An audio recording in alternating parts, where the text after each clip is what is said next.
Her har vi en rot. Den er fanget ind i Koldefjord, den her. Den var næsten et pund. Og rotterne, det er et af de største problemer, vi har i naturen på Færøerne.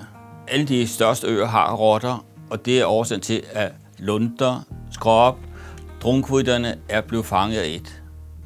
Rotten tager æg, unger og de gamle af alle fuglene. De dræber alle fugle, og det er en af årsagen til, at lunderne er gået helt enormt tilbage, hvis du sammenligner med for 300 år siden. Rotten kom til Færøerne med et skibsvrag i 1778. Året efter 1779, der kom et andet skib. Det var et almindeligt skib, der havde haft rotter ombord til Tórshavn. Og der har de så bredt sig til alle øerne. Og det er en af de største plager, vi har i dag for havfuglene. Og hvis de kommer til Nolsø, så er drunkrytten, hvor vi har verdens største koloni, og årsagen til, at Nolsø er blevet et ramsområde, så forsvinder drunkrytten med det samme. Ja, her ser I færøske træer. Det er fordi, jeg mener, at det er utroligt vigtigt, at folk ved, hvad der er groet her før i tiden. Og hvis man ikke ved, hvad der er groet her før, så ved man heller ikke, hvad man skal passe på. Men her der er jo forskellige udenlandske træer også, men det meste af det er færøske træer. Og de har stået alle steder ude i naturen, inden at fårene kom. Dem her, jeg har her, dem har jeg plantet i 1994. Det var en borgmester, vi havde, der hed Marner Skuer. Han fik lavet den her trekant her, hvor vi fik muld ind, og så har jeg plantet træer.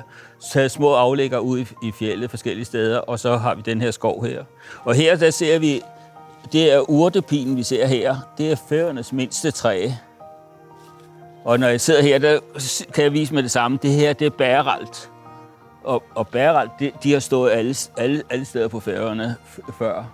Men det er både fårene og klimaforandringer, der er skyld i, at bæralterne, at de er forsvundet. Det er arktisk pil, og den ligger helt nede i jorden. Den ved godt, hvis den gror på nogle fjeldtop, og hvis den begynder at vokse opad, så ved den godt, så dør den på grund af vind og blæst op på fjeldtoppene. Det er lågpil. Der er en hundplant, der står der, og det er hanplant, der står her. Det er også en, der er meget sjældent. De kan kun vokse der, hvor fårene ikke kommer til, for fårene, de elsker at æde pil. Og ligesådan harerne, de æder barken af dem. Og harerne, det er jo så godt 150 år siden, de kom 170 år siden, harerne kom til Færøerne. Og de vil også æde pilen. Men på grund af, at der får alle steder, så er de her planter jo fuldstændig forsvundet. Det højeste træ, oprindelige træ, det er faktisk det her. Og det er også en pil. Det er palmepil. Og det eneste sted, de gror tæt, det er i Kvalvik. Men ellers er der nogle ganske få steder ude i fjeldet, at man kan finde dem. Ja, så har vi den her, som jeg har plantet i 94. Og hvis den har groet i Danmark, så havde den her tykkelse og måske var 15 meter høj og sådan noget. Og der kan man se, hvor høj og tyk den er blevet på siden 94. Og det er simpelthen kun på grund af, at vi har blæst og salt i luften. Der er mange af de udenlandske træer, de tåler ikke det salt, vi har i luften. Men det gør de til gengæld, de færøske her.